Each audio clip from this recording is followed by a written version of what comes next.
আসসালামু আলাইকুম। সবাইকে জানাচ্ছি পবিত্র ঈদ উল আজহার শুভেচ্ছা। আহ, তো এখন যাচ্ছি নামাজ পড়তে।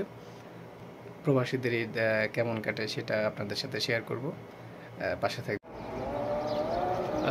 এই হচ্ছে তো আমার বাসার ছাদ। এইখান থেকে রিয়াদ বাতার মোটামুটি অনেকটাই অংশ দেখা যায়। এইটা হচ্ছে যে বাতার যে লুলু মার্কেটটা আছে, লুলু মার্কেট বাতা।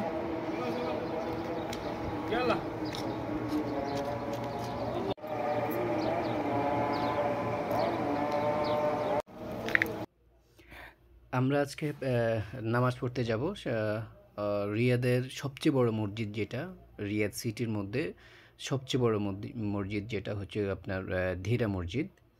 ধীরা মসজিদে আজকে ঈদুল আজহার নামাজ আদায় করব। আমি রিয়াদে আসছি, বেশি দিন হয়নি।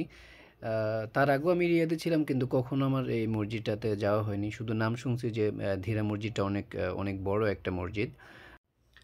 আমার আব্বুর কাছে শুনছিলাম এই ধীরা মসজিদটাতেই নাকি আপনার যদি কেউ অন্যায় করতো, সৌদি সরকার তাকে এখানে আনি বিভিন্ন ধরনের পানিশমেন্ট দেওয়া হইতো। সেটা অন্যান্য টাইপের, যেটা বলতে চাই না। মসজিদটা আসলেই অনেক বড় একটা মসজিদ, অনেক সুন্দর একটা মসজিদ। আপনি যখন দেখবেন তখন বুঝতে পারবেন।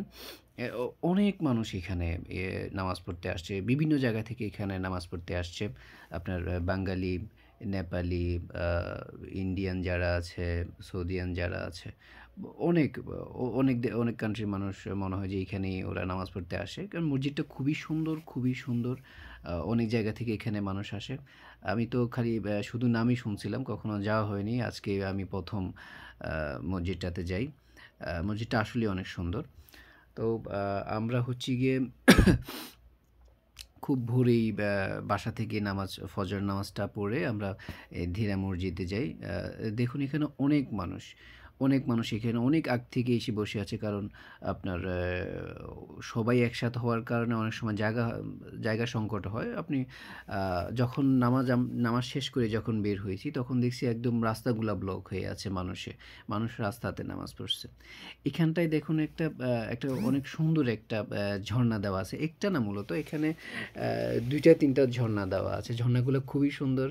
মানুষ এখানে দাঁড়ায় সেলফি তুলছে, ছবি তুলছে, ভিডিও করছে। ঝর্ণাগুলো খুবই সুন্দর।